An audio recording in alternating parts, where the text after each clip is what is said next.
Alright, so today I'm back at Holy Moly's Deep South Kitchen near York.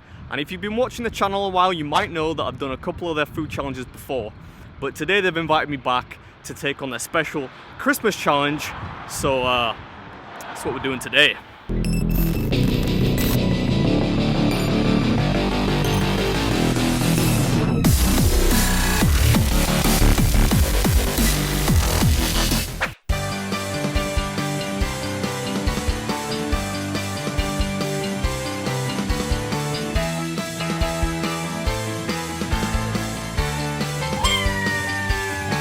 Right, so I'm back at Holy Moly's Deep South Kitchen today in York. They've invited me back to try this brand spanking new festive eating challenge. It's basically a large hot dog with a bunch of different festive toppings on there. It's got turkey, gravy, cranberry sauce and stuffing, and some garlic potatoes off to the left. You get 40 minutes to do this. Nobody's done it yet, I don't think, but if I win, I get the meal free, sweet t-shirt, spot on the Wall of Fame, and you also get the cost of the meal in vouchers, so I can come back and eat some more food. But yeah, it's been a while since I did a restaurant challenge, so I can't wait to get stuck in. So without further ado, this is BeardMeatsFood, and this, actually I don't know what it's called, but it smells delicious. Alright, let's get stuck in.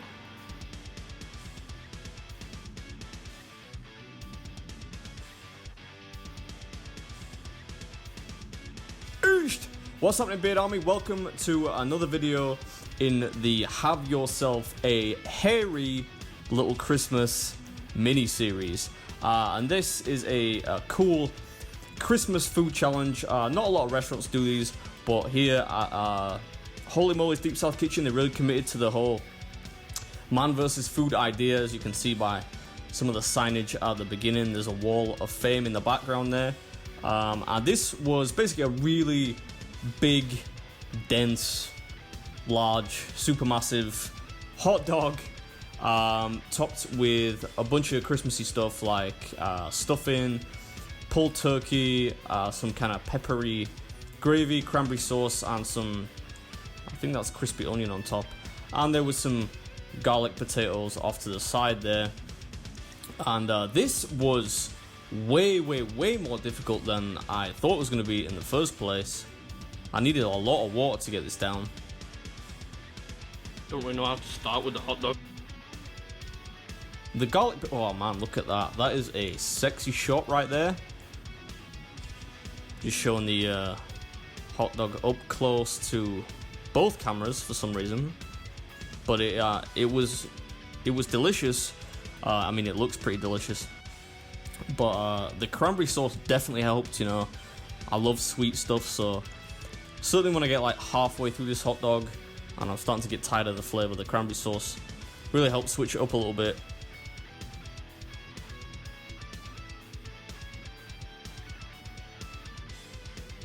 But you know, I thought I was actually going to do this in about 10 minutes. It's like 7 pounds of food. So, you know, it's not child's play, but I did think I would do it pretty fast. But what made it super difficult was, on the one hand, this is a crusty baguette. It doesn't really look that crusty when you see it on the side cam, but definitely from the front you can tell it's kind of like a baguette rather than, you know, like a brioche bun or something like that. So it took a lot of chewing. You'll see at the end my jaw's getting super tired. But also the meat, you know, the amount of meat in there, the hot dogs themselves, the sausages, the turkey, even the stuffing was kind of hard to get through, so it was definitely a tough challenge. Oh man, I'm getting hungry just looking at it again. So I put all the toppings in a bowl, make it a little bit easier to eat. Yeah, and I should apologise for not the way I'm holding that sausage.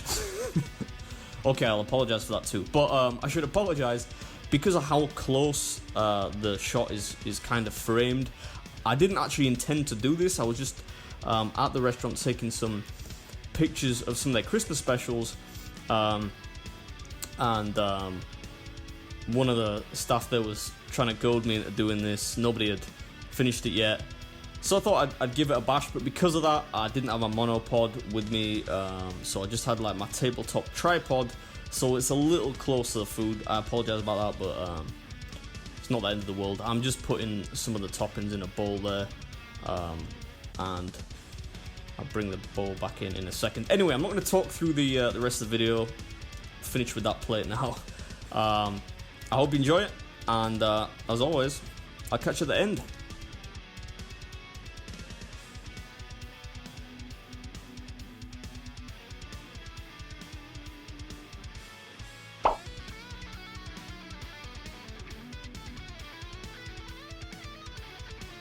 Denser than it looks.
Alright, it's about 8:30 AM, the morning after the festive food challenge I did yesterday, which I really should have eaten a lot faster.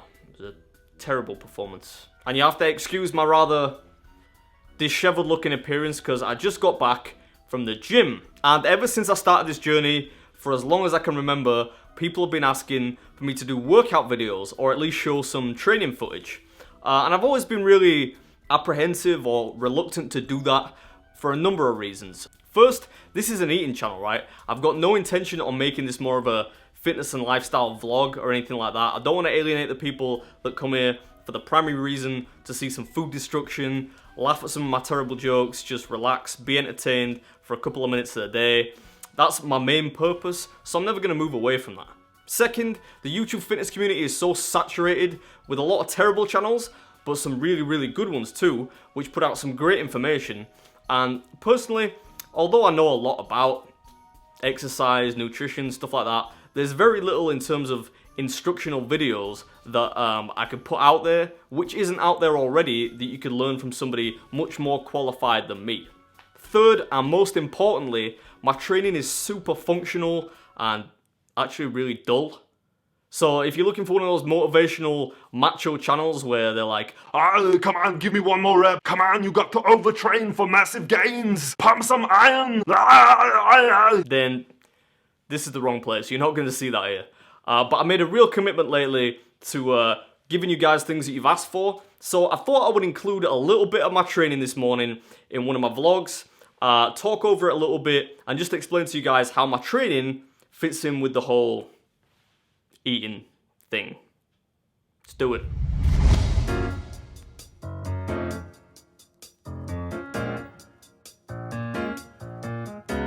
Alright, we're back in the commentary box.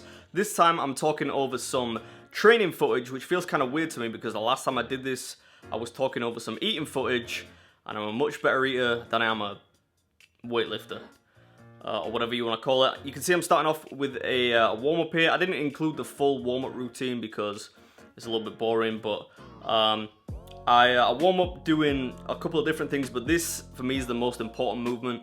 I don't even know what you call this, really, but it's just a movement with a resistance band, which warms up your rotator cuff, which is really important before, especially any kind of pressing. And this workout is going to be focused on pressing. It's going to be chest, triceps, with a little bit of shoulders in there. And it's really important to warm up your rotator cuff. So I do that for like 2-3 sets of 10 before I start, and then I'll do that between every one of the sets that you see here. We're starting with the floor press, which is kind of a variation of the bench press. I'm starting just with an empty bar here, just for like 4 or 5 reps, just to get used to the movement. And this first exercise is purely, for this training session at least, strength focused. So you can see I'm going to be testing my 1 rep max pretty much. And I should say that the barbell that I'm using here, if you work out yourself, you'll be used to 20 kilo or 44 pound barbells. This is actually, I think they call it like a Russian barbell or something, because it's just shy of 25 kilos. I think it's just a few ounces below that. So pretty much adds 5 kilos to what the normal lift would be. But you can see I started with 65 kilos for, I think it was a set of 3 or 5 reps. Moved up to 75, now to 85. And these are just what you call ratchet sets. They're not really sets. It's just a repetition, 1 repetition before reaching whatever your maximum weight is. Now we're at the max weight. I changed the camera angle slightly. This is 105 kilos. And man, this rep was diabolical. My butt came off the floor, which you should never do. But when you're kind of training at your max threshold, your form is going to suffer a little bit, and mine did a lot there. I tried to limit that as much as possible, but yeah, it happens. And now we're moving over to something I feel a little bit more comfortable with. I really hate the floor press because it's harder than a normal bench press. So you're kind of limiting your range of motion at the bottom, so it's tricky. But this is the incline barbell bench press, and I didn't include the warm-up set here, so I just went straight to the first working set, which was 77.5 kilos, I think. Did 2 sets, one set of 7 and 1 set of 6, I think. Just chilling here with my hands in my pockets for some reason. But yeah, the rest of the workout is pretty much, I guess you would say, more hypertrophy focused. And yeah, you can see I've got kind of a tick before I start whatever exercise I'm doing, in that I'll bring my head to the bar, pull my shoulders back, and that's just to keep the scapula retracted, you know, against the bench, because the last thing you want to do with any kind of press really is to protract your shoulder. You don't want to bring that forward, right? So try and avoid that. You can see I'm in business now. The weird Modern Warfare 2 style camouflage one piece, that's out the window, and I'm wearing a stringer now, so yeah. What can I say? It's warm in the gym, you know. I like to be comfortable. Doing a quick warm-up set here on a slight decline with dumbbells, and I haven't done this exercise for a while. I don't tend to use, I used to use dumbbells a lot. I tend to use them less now, but yeah, I moved up to 36 kilo dumbbells, just for 2 sets of 6, I think it was. Nothing too crazy. I should say that the way I train in blocks of 8 weeks. I get kind of a strength program from the strength coach that I use, and the exercises change pretty much week on week, very slightly, and the volume undulates, which sounds kind of weird, but that basically means that, well, look, I'm totally out of breath here. I think this has got me winded. I've been focusing a lot on strength lately, so lower reps, So I guess the higher reps got me a little bit winded there. If you can call 6 reps high reps. I'm doing the skull crushes now. This was just my warm-up. I didn't include the 2 main sets. I did that with 15 kilos aside. This is just a warm-up with 10 kilos aside. And I like to do a little pause at the bottom, just above my head. Just to make sure, you know, I'm not throwing the weight around uncontrolled or anything like that. And as I was saying, yeah, the strength program I follow, it changes very slightly week to week. This is a very low volume week, you know. I wouldn't normally do just 2 working sets on, you know, 4 or 5 exercises. But that will, I'm only on week 3 of the block right now, so that will increase every week pretty much up to the 8th week. I don't want to get too complicated, but just suffice to say, not every training session is the same. And look at my butt there. That wagon I'm dragging, sticking out a mile. This is pretty much the second to last exercise, I think.